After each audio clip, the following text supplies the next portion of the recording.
જય શ્રી કૃષ્ણ. જય હો, મંગલમય હો. બુદ્ધિને વિચારોને રાહે ચલાવીએ. જેમ સતત બેસી રહેવાથી શરીર બગડે અકળે, તેમ બુદ્ધિને પણ બહુ બેસવા દેવી નહીં. જો કે આપણી બુદ્ધિમાં સતત કાંઈ ને કાંઈ તો રંધાતું જ હોય છે, ચાલતું જ હોય છે, પણ એ સહી રસ્તે ચાલે છે કે નહીં એ કોણ નક્કી કરે? તો એ પણ બુદ્ધિ જ નક્કી કરે ને, કે મારા વિચારો નેગેટિવ છે કે પોઝિટિવ છે. હું જે વિચાર કરું છું એનાથી મને નિરાશા આવે છે કે આનંદ આવે છે, એ તો ખબર પડે ને બુદ્ધિને. અને એનો સ્ટેમ્પ કોણ આપે? આત્મા. અને એ આત્મા સુધી પહોંચવું એને જ કહેવાય અધ્યાત્મ. અધિક આત્મા સુધી પહોંચવું એને કહેવાય અધ્યાત્મ. જીવનનું અંતિમ સ્ટેશન કોઈ હોય તો આત્મા છે. ત્યાં સુધી પહોંચતા પહોંચતા પૂરી જિંદગી, પૂરું આયુષ્ય પસાર થઈ જાય. તેથી આત્મા સુધી આંગળી પકડીને લઈ જનારા મહાપુરુષો, જે આપણા આચાર્યો હતા, ઋષિઓ હતા, જેઓ માનવની બુદ્ધિમાં જ્ઞાનની જ્યોત જગાવી જીવનનો રસ્તો ઉજાળી દેતા, તો તે યુગમાં પ્રગટ થયેલા ભક્તો માનવોની આંગળી પકડી પ્રભુ પરની શ્રદ્ધાનો અભિષેક કરાવી પ્રભુમાં ભક્તિથી મેળવી દેતા. એક મહાન વ્યક્તિ દેતી જ્ઞાન અને બીજી વ્યક્તિ દેતી ભક્તિ.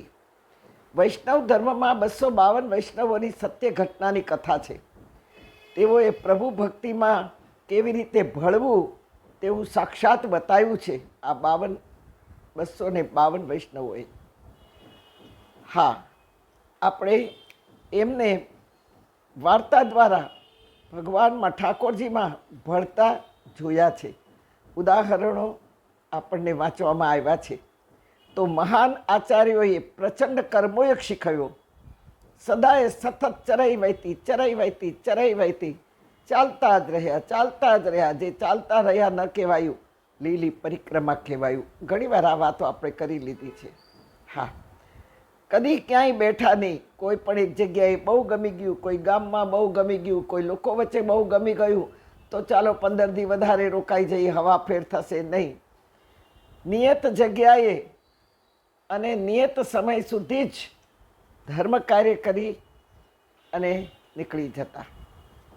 કર્મયોગની જીવંત આ દર્શનની યાત્રા હતી કે જ્યારે તેઓ રસ્તામાંથી વિહરતા ત્યારે લોકોના ટોળે ટોળા દર્શન કરવા માટે ઉમટતા. આજે પણ જુઓ, જૈનોના મહારાજ સાહેબો, મહાસતીઓ જ્યારે રસ્તા પરથી વિહાર કરતા હોય ત્યારે લોકો ઊભા રહી જાય પ્રણામ કરવા માટે.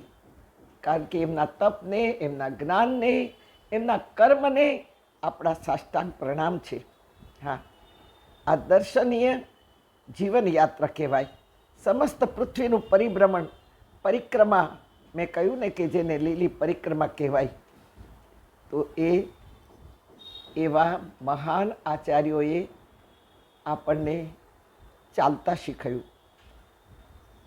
કોઈ ધ્યેય માટે, કોઈ ધારણા માટે, કોઈ કર્મ માટે ચાલવું, એને ચાલવું ન કહેવાયું, પણ યાત્રા કહેવાય. બાકી તો રોજ ભાઈઓ બિઝનેસ પર જાય છે, બાળકો સ્કૂલે જાય છે, બહેનો શોપિંગમાં જાય છે, એને યાત્રા નથી કહેવાતી, ચાલવું જ કહેવાય છે. હા, આચાર્યો, ઋષિઓ, સંતો, ભક્તો, જૈનોના મહારાજ સાહેબો, આ બધાએ મળીને માનવના કલેવરને ધર્મની માટીથી ઘડ્યું. અને તે સમયથી માનવે અવતારનું રહસ્ય સમજવાનો પ્રયત્ન કર્યો. સૃષ્ટિની સુંદરતા નજરે આવવા લાગી. વૃક્ષો, વનસ્પતિની કેટલી જરૂરત છે માનવ જીવનમાં એ સમજાય. ધાનની કિંમત સમજાય. વિશ્વની તમામ વસ્તુઓ કેટલી ઉપયોગી છે, આ જગતમાં કાંઈ જ નકામું નથી એ જાણવા મળ્યું. ત્યારથી બુદ્ધિએ ચાલવાની શરૂઆત કરી. પણ માત્ર ચાલવું જ જરૂરી નથી. બુદ્ધિના ચાલવાથી કોને કોને ફાયદો થયો આ વિચાર ચાલવો જોઈએ.